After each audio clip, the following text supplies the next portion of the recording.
எப்படி உங்களுக்கு நோ சொல்ற மாதிரி இருக்கிற கஸ்டமர் கிட்ட எஸ் சொல்லி ப்ராடக்டையோ சர்வீஸையோ வாங்க வைக்கிறது?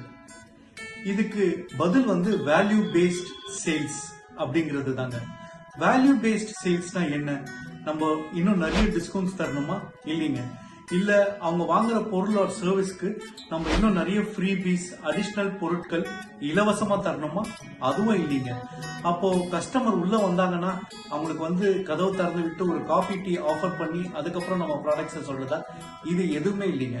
வேல்யூ பேஸ்ட் சேல்ஸ் அப்படின்னா கஸ்டமரோட தேவையை அறிஞ்சு அவங்களுக்கு ஒரு வேல்யூ ப்ரொபோசிஷனா நம்மளோட ப்ராடக்ட்ஸை ஆஃபர் பண்றது தான் வேல்யூ பேஸ்ட் செல்லிங்.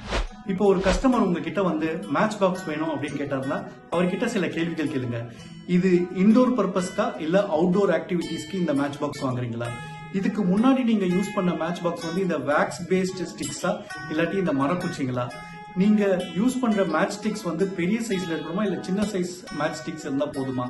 இந்த மாதிரி கேள்விகள் கேட்டு ஒரு பர்பஸ் எஸ்டாப்ளிஷ் பண்ணிட்டு அதுக்கப்புறம் ஒரு வேரியன்ஸ் ஆஃப் மேட்ச் பாக்ஸஸ் காமிச்சு அதுல அவங்கள ஒண்ணு தேர்ந்தெடுக்க வச்சீங்கன்னா ஒரு தங்க கட்டி வாங்கின அளவு சந்தோஷம் அவங்க கிட்ட இருக்கும்.